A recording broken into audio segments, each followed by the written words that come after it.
they have in middle of the parsha, or they'll have a pei, the letter pei or a letter samach, which a pei is short for the word psucha, which means that it's open, and samach is short for the word stuma, which means it's closed.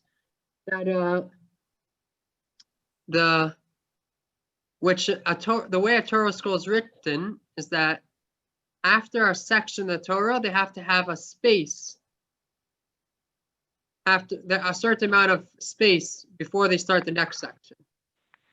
So now this is not just in that there's a certain amount of space. There's different ways that you make that space. There's the way that you make that space with that it has to start at the beginning of the line. The next that the new section has to start at the beginning of the line, or that the new section should start on the same line as the previous section ended.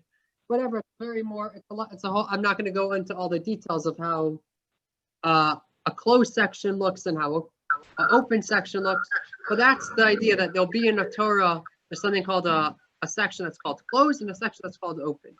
So some chumashim have, not all, every chumash has it, but if it's the end of a section in the Torah, they'll write it's this section finished. This is the end of the section. They'll write that it's a samach in the Torah or a pei in the Torah, to say that this is a end of a closed section or end of a open. That the next section is going to start closed, or next section is going to start open. So that's about the different sections in our Torah portion. And the closed section is a more complete separation, and an open section is a short separation. They have the same. Which one's which? So I'm actually not sure. I get confused which one's which. Okay. But they both have to have a certain amount. They both have to have 9 letters. They have to have at least 9 letters in between one section to the next. Oh, 9. That's easy. 9 letters. Yeah, usually dozens of letters. Actually, if a Torah scroll doesn't have this separation, when it's a new section, the Torah scroll is invalid, and it's not a kosher Torah scroll. It's not able to be.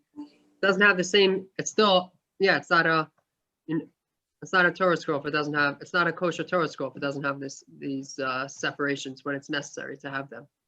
Oh, okay. I can always look and see where it lands in my chumash. Mm-hmm. Well, thank you. Okay. Right. So as we'll do a little bit more of a summary of last class. Last class, we talked about the laws of stopping work before Shabbos.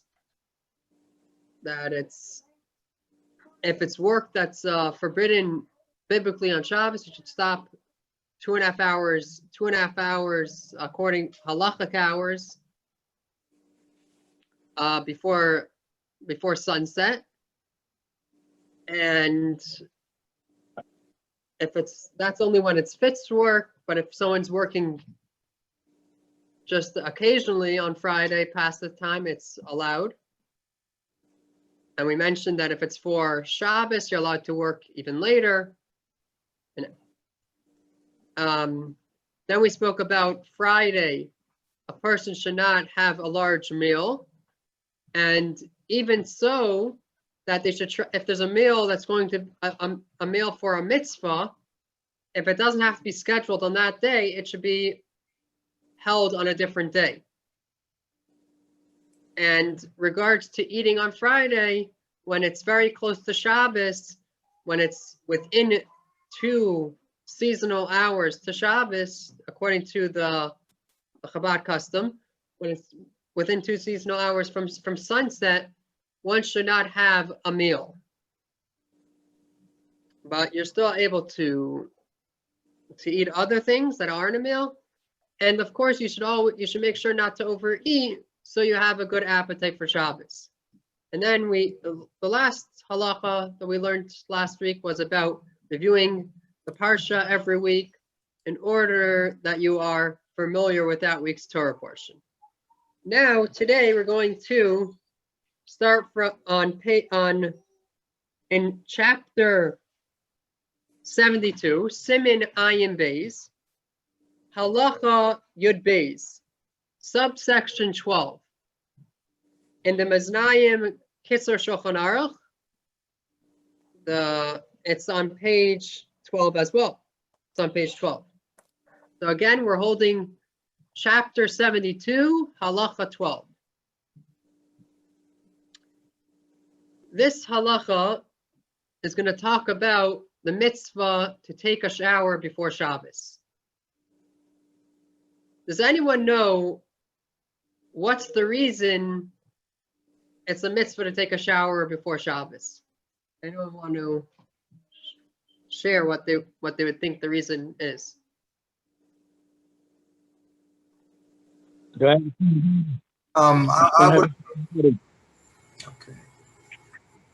I would like to suggest you become like a new person by taking a shower.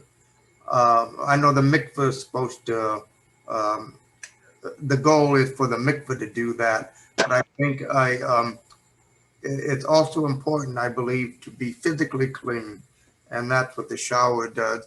And you become like a new physical person by taking a shower or bath. Right. That's along the you're heading in the right direction. The idea of being clean, and you'll see the idea of what you mentioned about being a new person, about going to mikvah is also something that's brought. But yeah, so that's a very good answer. So Mikvah makes you a new spiritual. what? Going to the mikvah makes you a new spiritual. Spiritually, yeah. Mm-hmm. Hi, it's Andrea. How about, like you clean your house and get ready to welcome Shabbos? It's cleaning yourself, getting rid of whatever stresses, if you want to call it, the actual dirt you might have accumulated from the week, just so that you have a fresh start for the next week. And be ready for Shabbos to start again. Mm-hmm. To be fresh for Shabbos? Physically, mentally, again, start with a clean slate. Right. That's a good point, that you want Shabbos to start from a clean slate, right? So I'm just going to add that along the lines of what Samantha and David was saying, David was saying, is that for Shabbos, there's the mitzvah to honor Shabbos. There's different ways that we could honor Shabbos, like we learned in previous class, in the earlier class. You could honor Shabbos by having a nice home, a home that's nice, that has a nice table, a table that's set nicely, clean. You could honor Shabbos by preparing nice food, having nice decor, whatever, having something nice around the house. Let's say having flowers on the table, or something else, nice utensils. So along with honoring Shabbos is also by presenting yourself in a nice way. So to be, as people were mentioning, to be clean. So that would be, so this is included in honoring Shabbos. Including in honoring Shabbos is to be clean for Shabbos. Let's see this halacha inside the Kitzur Shulchan Aruch, the summary of the Code of Jewish Law. Halacha 12. Mitzvah al kol adam lirchitz b'chol erev Shabbos panav yodav v'raglo. it is a mitzvah for every person to wash on Friday their face, hands, and feet. Ve'im efsher, yirchatz kol gufay bechamen. If a person's able to, then one should wash their entire body in hot water. Nowadays, usually it's pretty accessible, and in most situations, it's pretty accessible to take to wash oneself either with a shower or a bath before Shabbos. If it's for some reason it's difficult for a person to do it, then they could try to then it would be, if they could, at least to try to wash their hands, face, and feet. But in a regular situation, it should be pretty accessible to wash your entire body. And as David was saying, here we're going to speak about going to mikvah. The yitbol es atzme b'mikvah, and it's also a good thing to immerse oneself in a mikvah before Shabbos to add purity to a person before Shabbos. So you should come into Shabbos with extra purity. So a summary of this halacha is that one should try to take a shower before Shabbos on Friday. And also it's a good thing to immerse in a mikvah before Shabbos. Just to point out, so you could do this mitzvah by taking a shower anytime on Friday. However, if a person feels that it'll be more, as was mentioned by Samantha, that it's good to be clean for Shabbos. The purpose is to be clean for Shabbos. So if a person's going to feel that, so if it's going to be later on in the day, a person, let's say, goes to the gym, it'll be better to take a shower after they go to gym so they could come to Shabbos nice and clean. But in a case when it's more convenient to take a shower earlier in the day, and they'll still be clean for Shabbos, they'll still be clean for Shabbos even though they took a shower earlier on Friday. That's totally fine. That would be doing the idea of honoring Shabbos by being clean. They would be doing the idea of honoring Shabbos by being clean.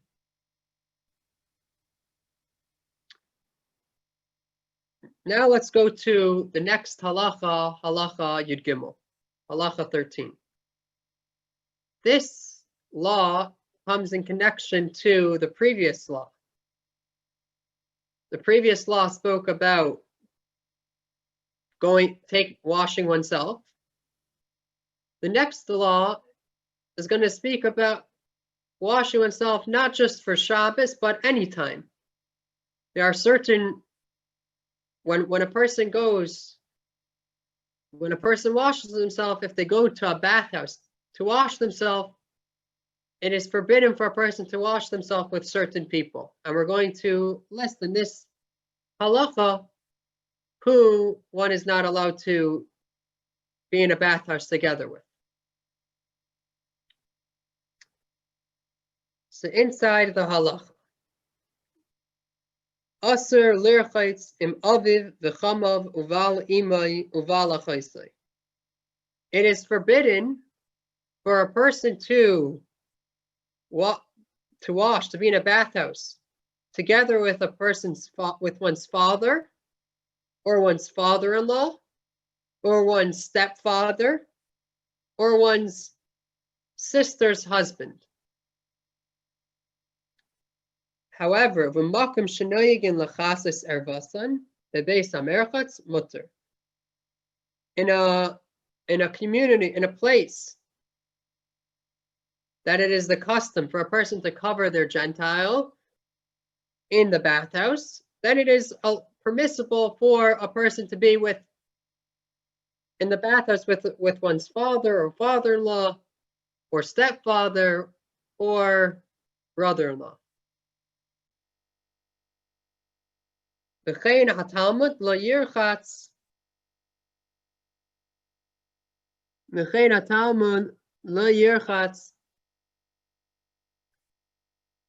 im rabbi v'im tzarech lo sheyasham shenu mutter.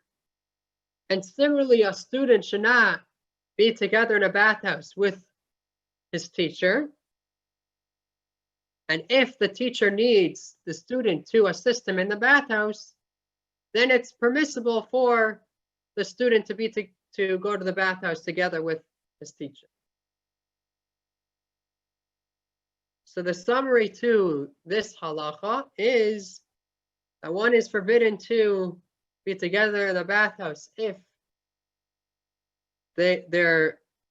one is not covered with one's Gentiles are not covered, is not covered in the bathhouse with one's father, one's father-in-law, one's stepfather, and one's sister's husband, and one's teacher.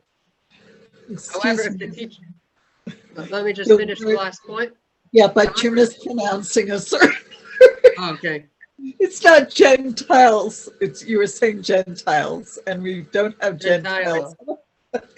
So it's genitals. Okay, thank you. Okay, okay, sorry for the mispronunciation. Thanks for the correction. So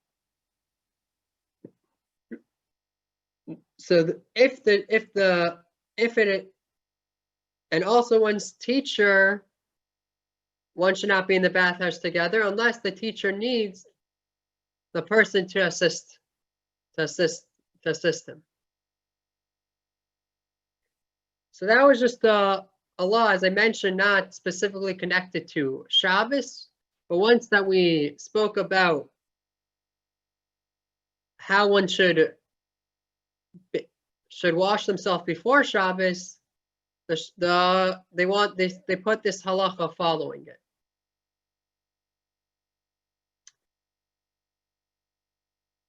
Okay, the next halacha is going to talk about some more preparations for one to be nicely presented for Shabbos. Question? Yeah, go ahead. With women, that doesn't work, right? It doesn't matter with women. They can go in with whomever. It's a good question. Obviously not men. Right. Would they be forbidden to go in with their mother or their You're not supposed to. I would think it's, I'm not sure, but my guess is that it's the same idea, but I'm not sure. It's, I believe it's prohibited to see another naked person that you're close to. In other words, a sister or a mother or like that, you would cover. Maybe you'd have to cover from the top to the bottom. So wear a bathing suit. If you're wearing a bathing suit, then it's not an issue. Yeah. So like you could have in a gym, they'll have a public shower, there'll be a shower house. People wearing a bathing suit, there wouldn't be an issue. The next halacha is going to talk about some more preparations that one does for Shabbos in order to make oneself be nicely presented for Shabbos. Included in this is one should cut one's nails before Shabbos. The question is, what's the law? It's going to be discussed in this halacha. One of the main things that's going to be discussed in this halacha is what's the method one should cut one's nails. And we're going to learn the method one should cut one's nails. Before we learn the halacha, just want to make sure everyone, it's going to talk about in the halacha Rosh Chodesh. is that, does anyone here not know what Rosh Chodesh is?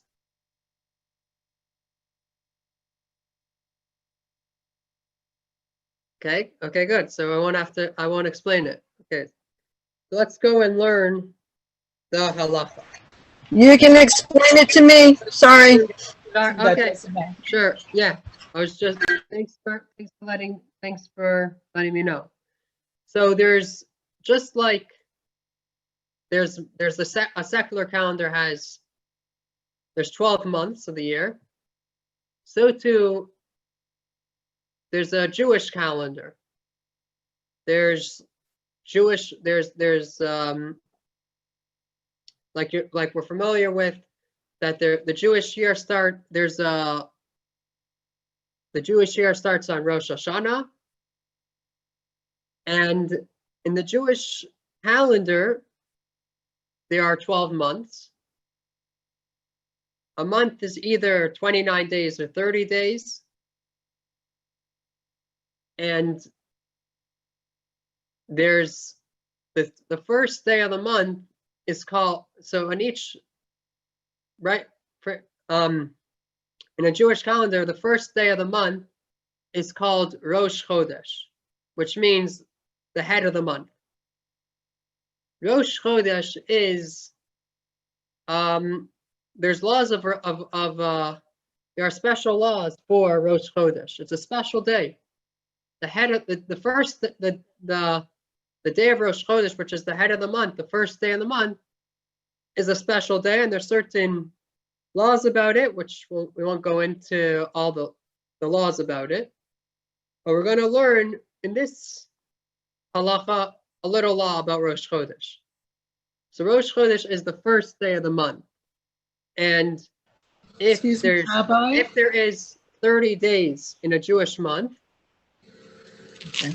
then the 30th day is also called Rosh Chodesh. Now, the reason why the 30th day is called the head of the month, if it's really the last day of the month, why are we calling it the head of the month? It's the 30th day. It's not the head of a new month. It's because the way that you decide in Judaism, the way that a Jewish month is decided is through the moon. It depends on the moon. The calendar is based on the Jewish year is a lunar year. Goes by the lunar year. And a month, according to how the moon, the way the moon, how the moon grows. Some months it could be 29 days, and sometimes a month could take 29 days, and sometimes it could take 30 days, or somewhere in between. So the way that you decide that it's a new month is when the moon, the way the moon works is that the moon start, as you can see outside at night, the moon starts off small, and then it becomes, the moon night after night becomes bigger and bigger, till at the 15th day of a Hebrew month, of a Jewish month, it's at its full size, and then it starts getting smaller. It stops getting larger and starts getting smaller. So then till that on the last day of the month, it's I'm not exactly sure. It's basically not there, as from my understanding. And maybe there's even a point that it's not there at all, and then there has to be the new moon. I think that's how it is. That there's a point that it's not there at all, and then there has to be a new moon. So the question is, so sometimes it could take between 29. Oh, the new moon will come after 29 days. Sometimes it will come after 30 days. So since that there is a doubt, since that it could be it could come after 29 days. The 30th day is going to be the first day. The 30th, then after 29, it could be that after 29 days, the whole month, the month will just be 29 days, and the next day will be the first day of the new month. So since the way that you determine when the new month is, that people would have to testify that they saw the new moon, and then it would be considered a new month. That's how it started in the days of the Talmud. Now we have a calendar, and we are able to, and the calendar tells us which month ahead of time, and we know how to calculate if the new moon will be, if the month will have, if the new moon will come after 29 days or will come after 30 days. But because that there was this idea that we wouldn't know beforehand, in earlier times we wouldn't know beforehand, would it take 29 days or would it take 30 days? We made that the 30th day is also going to be the day of have the law of a new month, and it's going to be the special day of a new month. Just a bit of a background of what Rosh Chodesh is.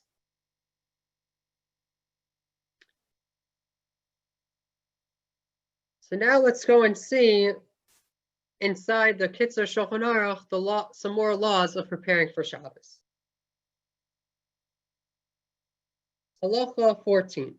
U'mitzvah lochav esareish v'lokritz es hatziparnayim. It is a mitzvah for a person to wash one's hairs. In Halacha 12, we said it's a mitzvah to wash one's body. Now it's adding it's a mitzvah also to wash one's hair. Those days, they wouldn't wash as often as us, so they kind of put it separately. For us, you kind of do, it's, we just consider it taking a shower. You wash yourself, your hair and your body. But they moved it separately. So it's a mitzvah to wash one's hair, and it's also a mitzvah to cut one's nails on Friday. Similarly, it's a mitzvah if one's hair is long to cut one. If one's hair is long, to cut one's hair.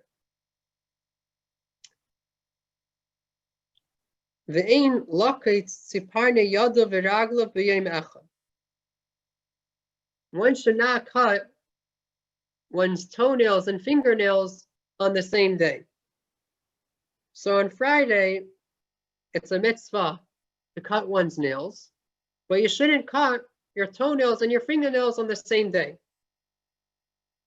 However, you're able to cut one of them. You could cut, let's say, your toenails Thursday night, and you could cut Thursday night when it's ready nightfall, and you could cut your fingernails Friday during the day, or vice versa. You could cut your fingernails Thursday night once it's nightfall, and you could cut your toenails Friday during the daytime before sunset.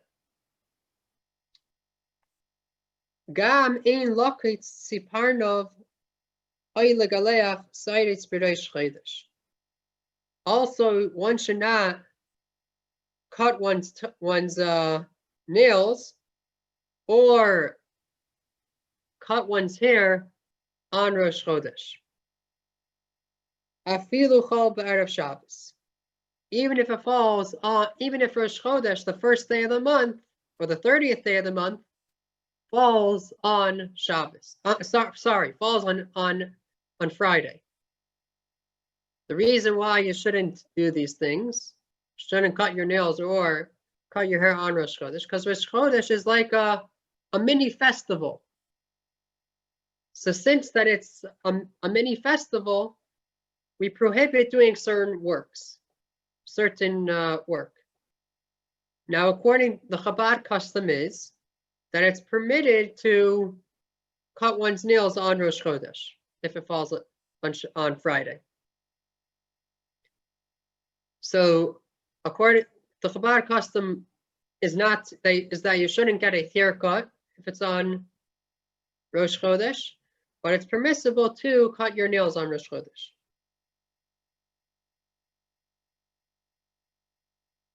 Yesh makpidim shaloi lito es atziparnayim kesidron ela bedilog. There are those that are careful that they don't cut their nails in the order of their fingers. Dahainu biyamin maschilim be'etzva hasmucha la gudol ba'simin badaga. What does this mean that you don't cut your nails in the order of your fingers? So what's the way that you should cut your nails? So for your right hand, the order is that you should first cut the nail that's on your second finger, your index finger. And afterwards, you should cut the nail that's on the fourth finger, the finger near the pinky. And then cut the nail that's on the thumb. And then the middle finger. And then the pinky. In order that the way that you're cutting the nails is not one finger after the other. Is that a Chabad custom or is that halacha? This is, over here it says there are those that are careful to do it, meaning it's not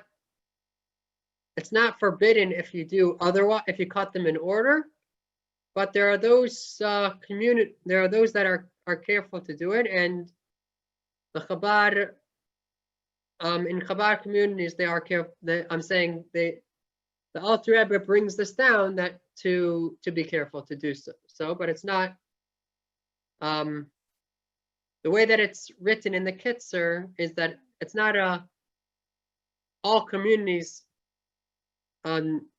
According to all communities, it is it's not a requirement. It is a good thing to be careful, but it's not a requirement.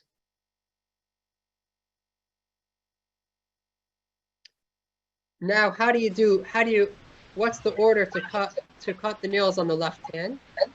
Is there a reason for that? I don't know the reason. I'm not sure the reason for it. I gotta look at. I'll try to check into it and let you know next class if there's a reason. It's probably in the Kabbalah written somewhere. So if it's yes, so some things that are in Kabbalah are just some things are just something that was handed down, a tradition without a reason. Is this idea something that's just a tradition without a reason? I'm not sure. I can look into it to see if it's just a tradition without a reason or there's a reason for it. Uvismol maskinim be'etzba haravias, basimin debaga. For the left hand, one should first cut the nail that's on the fourth finger, the finger closest, the finger next to the pinky. And the order is the fourth finger. You start the first finger, the first nail that you cut is from the fourth finger, then you go to the second finger, then you go to the pinky finger, then you go to the middle finger, and then you go to the thumb.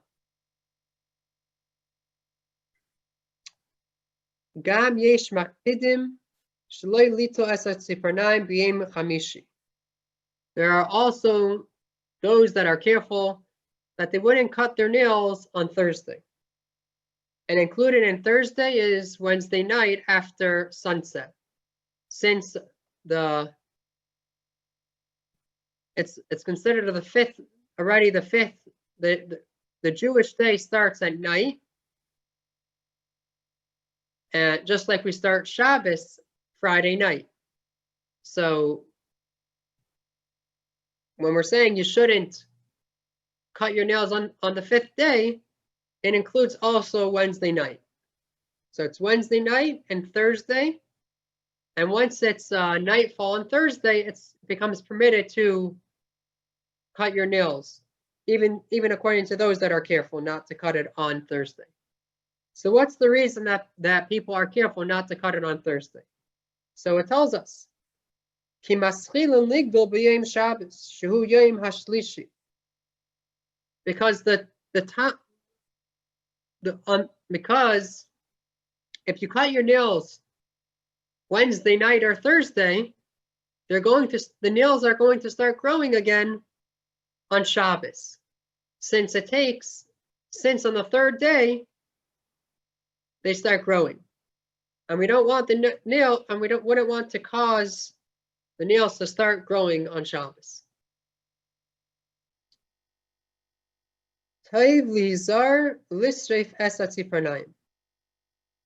It's preferable to, after you cut your nails, to burn your nails. Now, if one would prefer not to burn one's nails, this is just the preferable thing to do. But if one would prefer not to burn their nails, what they should do is at least get rid of their nails right away. A good thing to do, if not burning it, would be to flush it down the toilet, or to throw it down a sink that just goes down the drain.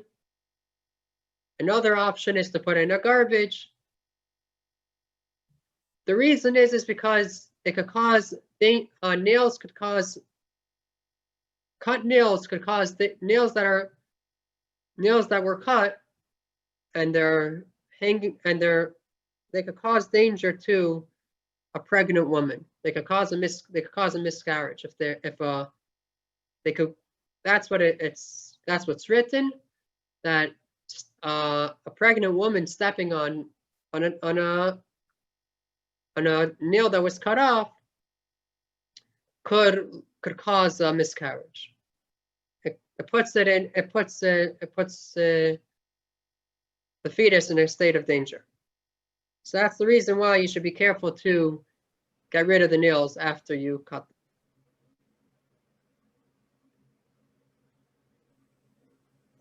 So a summary of this halacha is more preparations that one should do for Shabbos is to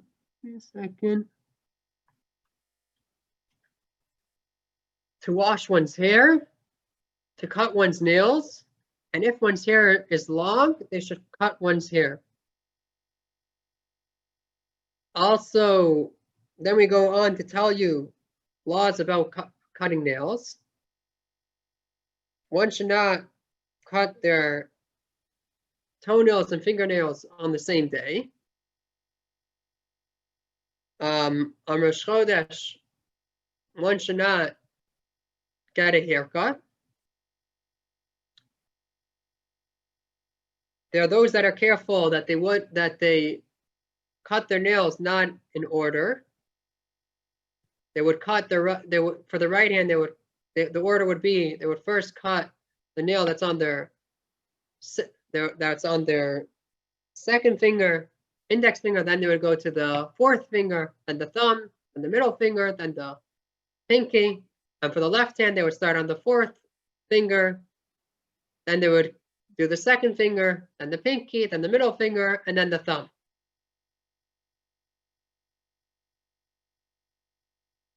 There are those that are careful not to cut their nails on Thursday, so it won't start growing on Shabbos. And it's preferable to burn one's nails. It's preferable to burn one's nails that were cut. And if they don't burn them, they should at least be careful to get rid of the nails right away that were cut.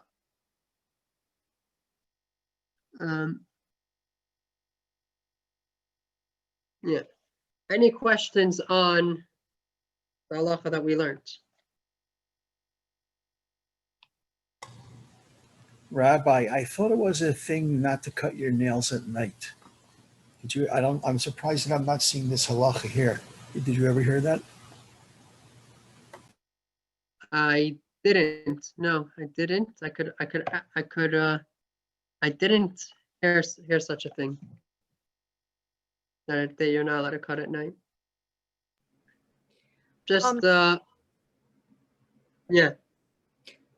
My question is all the intricate laws of when not to cut the nails, like not Wednesday night, you shouldn't start Wednesday night into Thursday, right? But is that because you don't want that, the idea is not to have any growth on Shabbos? Is that the main reason that it shouldn't start growing on Shabbos? So therefore, Yeah. are people allowed to cut on Shabbos day, Erev Shabbos? Did you say no? On Erev Shabbos and Friday, you're allowed to cut. Okay, It's actually better to do it on Friday to show Okay. honor of Shabbos, that it's being done for that you're cutting your nails and you're going to have nice nails for Shabbos. right, I see. And also the haircut, you said Erev Shabbos also. Right. So I do want to mention about the haircut. Thank you for Okay, pointing that out. I want to mention that Erev Friday is a very busy time. So if it's a person is involved, feels that it's hard to find time to get a haircut on Friday, then it's good to get a haircut on Thursday, to at least to be closer to Shabbos, and they don't have to drive themselves crazy to get it on Friday when they're ready. It's very hectic. If it's not hard for them to find time to get a haircut on Friday, it's good to get it on Friday because it will be very recognizable that you're getting a haircut for Shabbos. But if it's very busy on Friday and they don't want to have another thing to take care of on Friday, it is totally fine to get a haircut earlier, and it'll be better to get it on Thursday so it's closer to Shabbos. It's not saying there isn't a law that you have to get a haircut on Friday or Thursday. It's just saying it's a nice thing to get a haircut at these times because you're showing honor to Shabbos. It's just the opportunity of doing something that could be honor to Shabbos. But if it doesn't work out to get a haircut Friday or Thursday, it's totally permissible to get a haircut a different day of the week. Of course not on Shabbos, as long as it's not on Shabbos itself. Any other questions?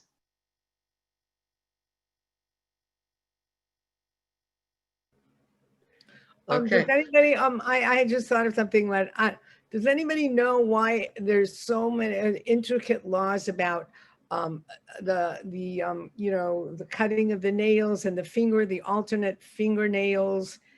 And is that like a Kabbalistic thing? Because it's all very, very directed and very specific rules about which nails and the toenails, the foot not at the same time as the hands. And where does that come from? Is that a Kabbalistic type of thing? And also the nails that it could put pregnant women in danger, that kind of stuff. We don't know. It's not really scientific, obviously, but is it from Kabbalah? I don't know for sure it's from Kabbalah, but I wouldn't be surprised. I did check some other. I looked in the Alter Rebbe's Code of Jewish Law, Shulchan Aruch, Alter Rebbe's Shulchan Aruch, which a lot of times brings down reasons. Doesn't mean he always brings down reasons, but a lot of the laws that are mentioned, the Alter Rebbe's Shulchan Aruch, are said with the reasons. And by these laws, I didn't see any. Maybe, It doesn't mean that there's no reason. It's just I didn't see anything. I'm not.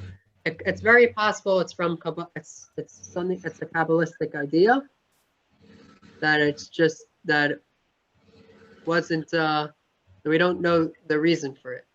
But Okay, I'll try to look into it and see if I find all right. if I Thank find you. any reason for it. All right, Excuse me, isn't there a custom during the Havdalah when the candle is lit, you do something with your fingernails also?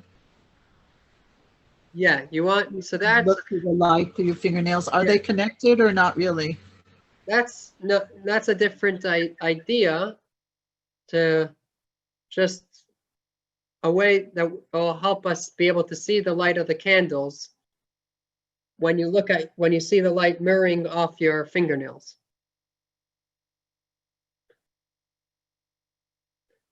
You know what I read once, sorry to butt in, but I read once that from some source it said, when we really focus on the division between your nails and your skin, and to focus or concentrate on that during Havdalah, because I guess it like symbolizes the difference between Kodesh L'Choil. Have you ever heard that? That you focus on the line between the nail bed and the skin, the difference. So I heard, it sounds a little familiar, but I don't know for sure. I just read that once somewhere. Mm-hmm. Let's go back into the Kitzur Shulchan Aruch, moving to Halacha 15. Before we start Halacha 15, I want to throw out a question to the crowd.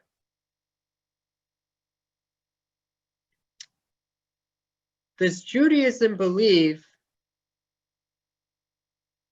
that it's beneficial for one to reflect on one's past, to have a time? Does Judaism believe that it's beneficial to have a time that one reflects on the past?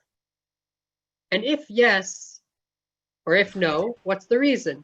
Does anyone want to share? You can take your time to think, and if anyone wants to share what they think, I would love to hear. I heard every day before you go to bed, you can reconcile with yourself on things you've done well or things that you fell short on, and then kind of move into the next day, which is the Erev, in a kind of clear space for yourself between you and Hashem. Right, that's correct. It's a good thing before one goes to sleep. So you're saying that it is beneficial. Judaism believes it's beneficial. Right. And that's right with the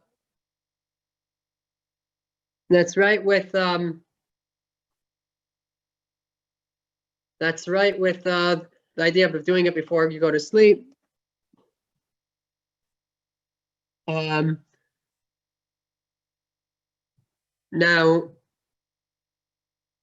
there's actually, just to add to this idea,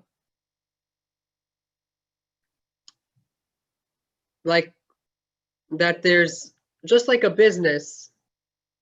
If a business, they'll have someone in the company that will look at how things were going, will review and make accounting of how things were going in the past, in order that the business could improve. So too is it in a person's life. They could reflect on the past in order that they could see what they've done and see what they would want to improve in, and arouse a feeling of, and also just thinking about it could arouse a feeling of wanting to improve. So it could arouse a feeling of wanting to improve, and also figure out a way to improve. So this idea of having a time to reflect on the past, there's a special time that one could do it, besides that it could be done daily, but it's besides that, before you go to sleep, besides that, there's also a special time you could do it during the week. And that is Friday. which it's more the custom, as I would say, to do it Thursday night, since it's the time at night is you're not busy with other things. So Thursday night is a special time that one could go over their week. Since Friday is the finishing of the week, it's a nice time to go over one's week and see how they can make the next week better. There's a saying that some followers of the Chabad Rebbeim would say, which is, the saying is that they would say, tomorrow will be different, which they always looked at, however today was, we're going to try to make tomorrow better. So now let's go and see the idea of, on Fridays, and as I said, some people have the custom to do it on Thursday night, specifically Thursday night, that it's a good thing to reflect on one's week. Halacha Cheshvan, Halacha 15. V'chol erev Shabbos yifashfesh b'maisav v'yis'eira b'tshuva. Every Friday, and as I mentioned, could be better to do it Thursday night. It is a good thing to review one's actions during the week and awaken a feeling of repentance. L'sakin kol hakol kolim she'asa b'sheshes yemei ha'maisa. To fix all the errors that were done throughout that week. So why should one set this time up the day before Shabbos? Because ki erev Shabbos k'elo kol yemei hashvua, moish erev Rosh Chodesh k'elo kol hachodesh. Since that Friday includes and is the finish and is the culmination of the whole week, just like the last day of the month is the culmination of the whole month. So a summary of this law is that on Friday or Thursday night, one should review the deeds one did that week and awaken a feeling of repentance and try to fix the errors that one did that week. Because, and why do we do this on Friday? Because Friday is the end of the week.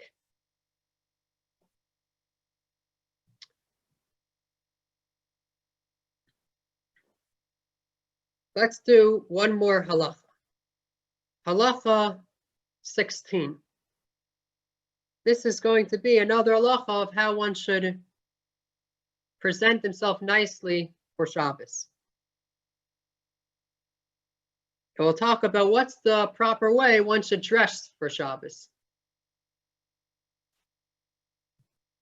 Yishtadel sheyu loy bigadim noam v'gam talis shel mitzvah na l'kavod Shabbos. One should make an effort that one should have beautiful clothing and a nice, beautiful talis for Shabbos. In order to honor Shabbos, because it's written in Yeshaya, it says in Yeshaya that you should honor Shabbos. V'darshinon, and our rabbis explain the word that you should honor Shabbos to mean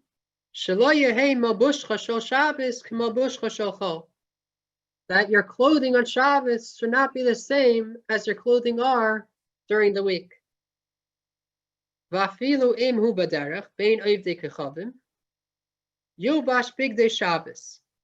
Even if a person is traveling and he's amongst, and even if a person is traveling and one is amongst non-Jews,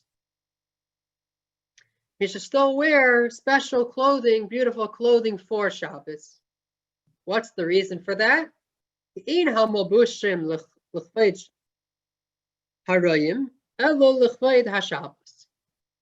Because the clothing are not there for someone else to see that you are wearing nice clothing.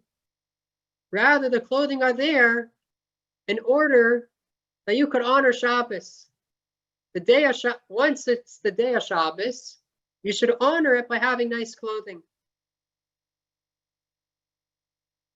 So this could be in many different ways. You could honor in your clothing. You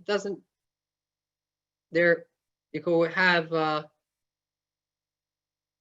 different clothing for Shabbos. Let's say a different shirt, a different pants, a different dress, a different shoes. Or you could add clothing. You could have, I regularly don't wear a tie or a jacket or jewelry, or I have different jewelry. Or another way you could honor with clothing is that, let's say, I'll make my clothing nicer for Shabbos. I'll polish my shoes, or get my clothing ironed for Shabbos. So these are different ways that you could honor Shabbos through dressing nicely, in order that you could be, since Shabbos is a day that we want to honor the Shabbos, greet the Shabbos queen in a fitting manner. May I say something? I Yeah. was always taught when you're picking your clothing for Shabbos, you should say, I have an audience with the king. What is appropriate to wear for an audience with the king? And that's what you wear on Shabbos. Yeah, it's a good thing. Yeah, that's a good point. Good point that you should always. It's a good thing to do, to say that, and to know the idea of who you're going to, why you're wearing these special clothing, these beautiful clothing. So what you're telling us, to like, even if you're traveling, you're going somewhere and it's Shabbos, like you still dress in honor of Shabbos. So that would go for our modern times now during this lockdown, or like at home, socially distancing. You're just at home for Shabbos. You're not going to go to shul. Some people like me, I haven't gone to shul. So it's appropriate to dress for Shabbos because in honor likvod Shabbos. Even if we're not going, no one's going to see us, and we're not going to see them. Yeah, even if you're alone, you're dressing nice for Shabbos. Because Shabbos is still being honored, and it's still, the Shabbos queen is still present. So it's doesn't matter if you have people that you're around or by yourself, you should still have nice clothing, nice beautiful clothing for Shabbos.